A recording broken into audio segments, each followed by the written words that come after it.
I do think that the US recovery is sustainable. It's based, as I said, on a very effective repair of private sector balance sheets. So there's no reason why it shouldn't continue to grow.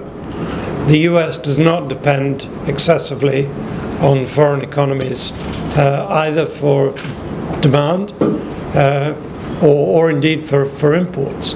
Can the US alone be a locomotive for the world? And I think there the answer is probably no.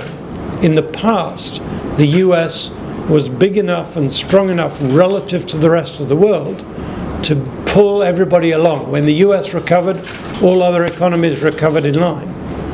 But today, we have much bigger areas outside of the US. We've got China, Brazil, India, and then in the entire Eurozone. I mean, so what I think is going to happen is that those areas which are closely dependent on the US, like Canada and Mexico, and maybe one or two East Asian economies, and maybe one or two Latin American economies, will benefit from the US recovery.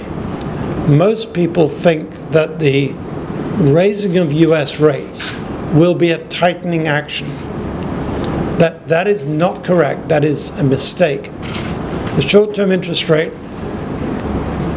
is not really a tightening. It's a step towards normalization. And let me put it in terms of quantities. It's much more important that the quantity of money and credit grows independently of the Fed, and that is in fact happening now. It's perfectly possible that there could be some cooling of the market here as a result of rate rises in the US. But as I say, I think that will be offset by stronger growth of the US economy, stronger growth of money and credit, stronger growth of US demand for exports from Asia. So those effects will overwhelm the adverse effects on the property market.